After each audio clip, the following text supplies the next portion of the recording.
Alright guys, we are back for another Dokkan battle video. We're gonna hop into one of these team versus team videos. I felt like with the global Dokkan celebration looking to be Daima, I think a perfect one we could do is two of the recent Daima Dokkan Fest exclusive TURs. There we go, we got both of their intros right up on screen. Daima Super Saiyan Goku, and then of course Daima Super Saiyan 3 Vegeta. Really good stuff. Remember, Daima Vegeta has incredible animations. Goku does as well, of course. But Vegeta, I think, is really quite a bit better with the additional defense he has from his raw equips. Although, I'm not really the biggest fan of the idea of running his team, because we do have to deal with the friend Daima Super Saiyan 3 Vegeta, who certainly is a major concern, right? Okay, so one thing I should establish right away is that Daima Super Saiyan 3 Vegeta has a much better leader skill compared to Daima Goku, obviously, right? The other thing about it, too, is that Daima Vegeta, on top of just having a stronger leader skill via stats, also has the 10th anniversary fusions on his team, whereas the Daima Goku team does not. So I'm not really running them right now. Okay, in this opening rotation, we have a little bit of an issue here with the Daima Goku team. Now, Daima Goku is obviously weaker in slot 3, so most of the time you do want to avoid running him there if possible, but I wanted to try and just kind of like keep the possibility of I don't know. I felt like, listen, Dokkan Twitter tells me bosses don't even super on slot 3. I saw a tweet that said there's never been a safer time ever to be a slot 3 unit than in Dokkan history than right now or some shit. And I was like, oh, well, that's complete fucking full of shit. That's completely made up fantasy land. And we're gonna see a good example of that in about 2 seconds. So don't worry about that. Now, we had Griddick Vegeta take the hit for a bit of damage right there, but it plays into our hands perfectly, because now we move into the second rotation, and we're going to be ready to immediately transform into Super Saiyan 4 Goku, right? That's one of the huge strengths of Carnival Super Saiyan 4 Goku, is that you can potentially transform into him super early. Now, we do have some of the similar characters on each team. It's because one of the two leader skills that each of them has, transformation boost. So, of course, we're using some of the similar characters, right? And then Daima Vegeta has Gifted Warrior, which, with the introduction of tag characters into the game, you know, like any of these like Goku, Vegeta categories is ridiculous. All right, by the way, here's a slot 3 super attack, my favorite, and instant death. How good. Yeah, slot 3 supers, when you're me, they're very common, right? Back when Goku and Frieza came out, and remember, this was, I mean, I'm not gonna say that this was the hardest fight, but this is one of the newest fights, and I mean, this Beerus has a tendency to just be very random. Like, that's what I've noticed with this guy, is Beerus will super anywhere, right? Already in this video, we've seen him super in slot 2, against the Daima Vegeta team, and we've seen him super in slot 3, against the Daima Goku team. So it's like we're gonna see these supers kind of be spread out all over the place, probably throughout the majority of this video. Now, we had a little bit of an issue right there. I was like, well, you know what? We're just gonna have to deal with it. The thing that does play out pretty well is I don't think the Daima Goku team is too delayed, despite the fact that we take an L. Right, I do believe the Daima Vegeta team finishes the fight first, but I don't think it's too delayed. Now, remember, back in the day, this is something I've explained with these team versus team videos, too. Previously, I would do multiple events or multiple runs, but, I mean, this year, the fights are longer. So, just one fight really will suffice, right? Now, we got AGL Kid Goku right away, which is super good for us. Remember, AGL Kid Goku is a very dominant character. I am running Super Saiyan 2 Gohan without his intro up. But Gohan does have true type advantage. Gohan will be more than effective for us in here, so I wasn't really too concerned about him. We have Carnival Khalifa as well. Carnival, Kale, and Khalifa, who are a very good character, but Carnival, Kale, and Khalifa, I mean, already they're forgotten about. Like that, they're just like a forgettable character, right? Like they're just just the two girls as an LR without fusion into Kefla. They're just completely forgettable, right? Back in 2019, when we got the LR, Kale, and Khalifa, the thing about them is that they were the best character in like Dokkan history at the time, right? So it's like they were, you know, far and away the best character in the game. Right now, Kale and Khalifa are not. So I already, again, people have forgotten about them, and that's only going to continue and continue. But Kale and Khalifa, they have a ridiculous bag, man. Kale and Khalifa, like, if we're going to make an NBA comp to Carnival, Kale, and Khalifa, it's probably to Kyrie. I think Kale and Khalifa are the Dokkan version of Kyrie Irving right now. Probably. Where they just have all these different abilities that we could really take advantage of, right? So, Kale and Khalifa do have a pretty deep bag, and they do have true type advantage in here as well. So they're going to work a little bit more effectively. We have Glorio here, another one of the Daima characters. You know, I was able to get, like, you know, both of the characters, Glorio and Daima Goku, on the same team right here, which was very effective for us. We have Super Saiyan 4 Goku out now, so he'll be able to do a lot of damage. Remember, Evolution Blue Vegeta is fine.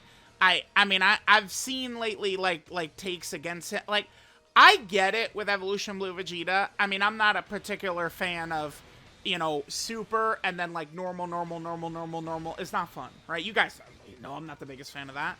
But, I mean, the thing about Evolution Blue Vegeta, man, he doesn't just, like, roll over like a pussy, right? Like, he doesn't. It's hard to kill this guy. Vegeta can really stand in to pressure quite a bit. So, like, Beerus, like, if Beerus were trying Super Evolution Blue Vegeta, he's not going to do a fucking thing to him. Is what's going to happen. Evolution Blue Vegeta will be able to handle business with that. So, we're not really too concerned about him. I brought him, because I was bringing him, I decided to bring Goku and Frieza. Goku and Frieza was a little risky here, because remember, Frieza fucking sucks. Beerus looks at Frieza, and it's just instant game over, right? So, I am running Frieza right here, just praying Beerus does not Super Me in Slot 3. Because if he does, we lose. Because Frieza fucking sucks. So, that's the only thing, right? Like, it's like, Frieza, don't get super, Daima Goku, for the Daima Goku team, don't get supered, and we're good. Beerus opens up with a super attack right away on Daima Vegeta, so we're good to go. Again, remember, Daima Vegeta defensively in slot 1 is going to be quite a bit better. He is now, I think, going to be really solid with those raw defensive equips. I'm sure to a lot of players, like, I've still seen people, like, taking, like, crazy shots at Daima Vegeta on the timeline. You know, like, over the last couple of days. I mean, people have been talking about him more because he's on that banner, right? But it's like, dude, like, he legitimately is a lot better with the equips. Like, I know it seems silly, but, like, he is actually a lot better with the equips. Like, he's just straight up a significantly improved character, man. He actually is. Having all that extra raw defense on, like, a character that's heavily built around guard or damage reduction, or might be more like defensive oriented or something like that. Giving them raw defense is huge. We got the active skill up for AGL Kid Goku, which means he is now a juggernaut, right? Like, AGL Kid Goku is essentially going to be, like, invincible. I wanted to come to a decision because I felt like AGL Kid Goku, probably as one slot 1, LR Gods probably as the other slot 1 is probably what I wanted to do. I think I'd decide to flow AGL Kid Goku, yeah. Because I wanted to try and prioritize getting more and more stacks for the gods, right? I was pretty concerned with Daima Goku. Again, this Beerus is very threatening because you can't predict where he's going to super. And right over here, I was looking at the build for this Vegeta. I'm not a fan. I would heavily encourage getting defense on him. So I'm just not a fan of this friend that doesn't have a defensive equip in the bronze slot. I get that it is much harder to have the defensive equips in bronze slots, or like raw attack in bronze slots, right now, because since they got rid of Chain Battle, they don't really make those super readily available. Like, I have a decent stock of, like, level 7 raw defensive equips, but that's because I've done 40,000 runs in the Whis event, which, a normal Saint, like, I'm someone who needs to be locked up in Silent Hill, dude. 40,000 runs in the Whis event. Yeah, me, the Fog, and Pyramid Head, we're hanging out together, dude. So I've got some of those defensive equips. I'm sure a lot of players don't. They're not, like, just, like, swimming in those. And the Whis event really does not drop them very easily. So I think that's probably, like, the best thing. That, like, if Dokkan would drop, like, an equip event for, let's say they introduce a Daima category with the Global Dokkan Celebration. And, I mean, there would be a Daima equip event. And, like, it would give, like, the stat equips, like, the raw stat equips. Those could be the ones that could be very valuable. Again, if a character is built around guard, damage reduction, getting that raw defense in them can be very, very helpful, right? And especially this year, 2025, as dodging, to me, has taken a significant backseat, I think, with all of the dodge-canceling fights all over. I'm more so, like, you know, playing in, leaning into, trying to eat those hits as much as we possibly can, right? Alright, so we're continuing to move forward against old Beerus Chan right here.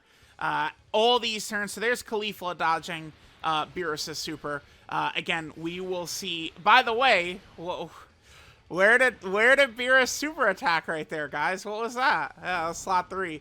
See? Like, dude, this is a good fight, because you can't predict what he's gonna do. He supers everywhere, man. And that's what makes it a good fight. Because one of the things that kept, I mean, the structure of the Goku and Frieza fight was that they would super right away, hit really hard, and then they would also attack debuff you to lower your damage, right? I think, though, that fights are much more difficult if you can't predict what the boss is going to do. And that's the thing that Beerus has got. So that's one reason I do come into this fight so often, is because it can be challenging depending upon what Beerus decides to do. Now, of course, the truly elite characters like, I don't know, DOKKANFEST Tao or something like that, can just eat Beerus' super attack. Like, it's not like Beerus is supering for, like, 10 million or something like that. But it is a crit, a boss crit super. And we could see it. It's active on the Daima Vegeta team right now. But I think it's once Beerus falls below, I think it's below 40% HP, he gets a pretty sizable attack buff. So towards the end of the fight, he can definitely be quite a bit scary, right? He can. All right, so we'll just go ahead and pop some of these active skills. We'll get Daima Goku's active skill out. I think right here might be where I transform with the gods as well. And then their active skill will, of course, do just, like, massive damage, right? Yeah, that animation does look so good. I mean, this is the thing people forget about with, like, a Daima celebration, is, like, look how ridiculous all of the Daima animations have been, right? Like, they have been insane.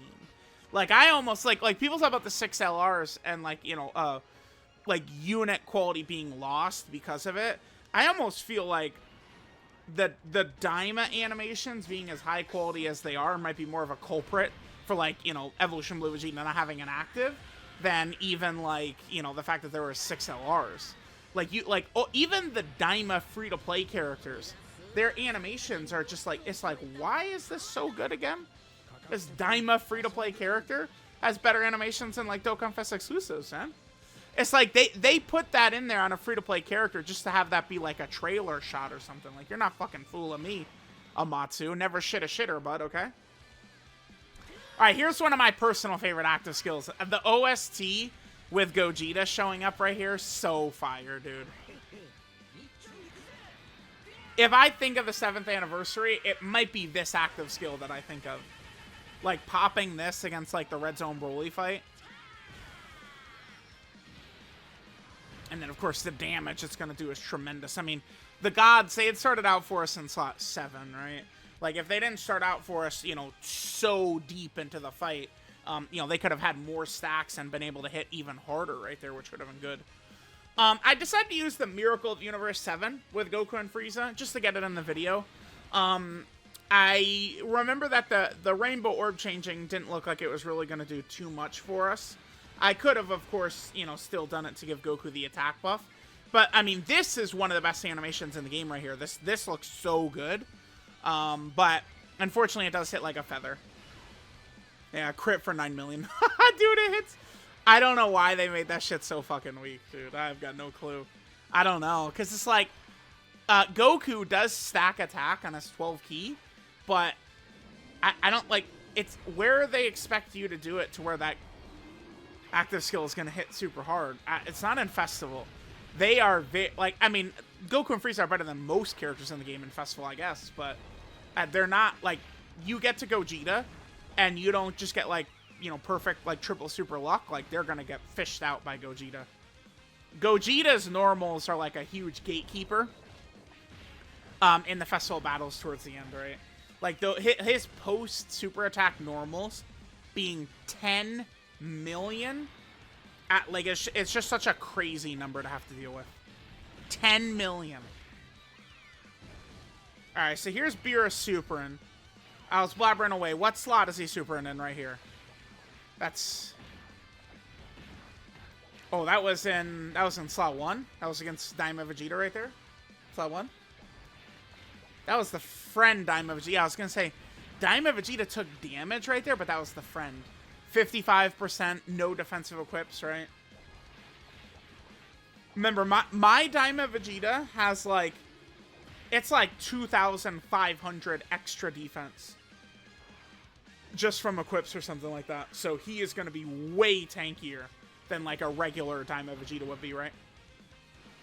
The gods having a tremendous turn kind of caught up even though the Daima Goku team died, like they kind of caught up a little bit to the Daima Vegeta team because of that the really effective turn by the LR gods right there. And then we're going to get to this next turn right here, and then the fight is going to finish, because now Kale comes out. I do like that the tag condition for Kale and Khalifa is not just the same, you know, turn 4, like all the other ones, but it does feel to me like turn 6 is maybe a little too deep into the fight. Like, I don't know. I think I would have like... Goku and Frieza, their problem to me is that I feel like Goku and Frieza, you should have gotten them out. Like, I think it should have been turn 1. Like Goku showing up for Goku and Frieza, that should have just been the intro, right? Like, just that as an intro is what they should have did. And then, like, being able to swap between Goku and Frieza at will, the character would be significantly better, because then you would never have to touch the fucking shitty-ass part of the character, the Frieza, right? Maybe start a turn, you know, you're very low on HP, then you could go into Frieza where he's got his damage reduction, I guess, but... that design for that Frieza is so bad. I don't know what they were thinking with him. Alright, so Kale's dropping her active skill. Remember, this gives a massive permanent attack buff. So we do that, then we're going to give Kale the full field of orbs, and it's just GG. Beerus is going to be absolutely finished off by Kale. So there's not really anything we have to worry about. And I just put Evolution Blue Vegeta next to her to activate all those links, right? Turn on power and stuff like that. And then there we go. So that team is done. So that was a super attack in slot 1, huh? That Beerus did right there? Okay. Yeah, it is good. Like, seeing 2 runs against this fight. I might do this fight for the next team versus team video as well, because... it is interesting to see Beerus just covering the entire field in super attacks, right? Multiple slot 3 supers in the video. Like, it's crazy, dude. Crazy. So there's the Daima Vegeta team finishing. Again, Daima Vegeta's team is much better. It has a higher leader skill. Now, keep in mind, I should have mentioned this within the first minute, but these videos are not, like, races as much as just seeing the characters side by side. So we could see, like, oh, you know, that's what that character looks like and stuff like that. And, I mean, Daima Vegeta is the new era of leader skills. Whereas Daima Goku, even though they're only, you know, their release date is basically just 2 months, like 60 days or something like that. 70 days, something. Like, there's a huge difference in Daima Goku and Daima Vegeta's leader skills with Daima Vegeta winning out by quite a bit. Alright, so we'll be able to pop Super Saiyan 2 Gohan's active right here. Remember, this one is going to hit very, very hard. Although we didn't have the intro in for Gohan. So it's not like Gohan is going to be shooting out. Like, like he... remember, he does build up by doing attacks. So we don't have Gohan as built up right here. As, like, he maybe potentially could have been. Or something like that, right?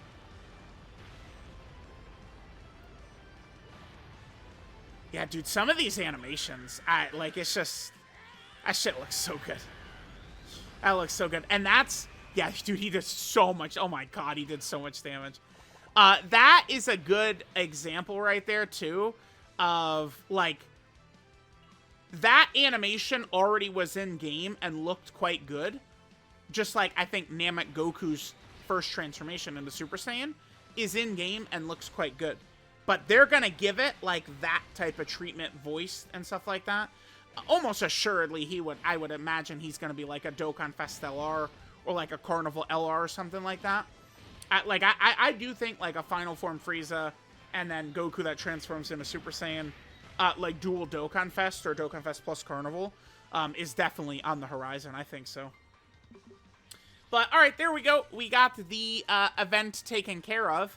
It was really Super Saiyan 2 Gohan who closed the gap, huh? Sheesh, he hit very hard. Compare his active skill to Goku and Frieza. And then compare how Twitter talks about the two fucking characters, man. It's insanity, man. So, let me know what you guys think. Daima Goku, Daima Vegeta. Thanks, guys, for watching. And I'll catch you guys next time.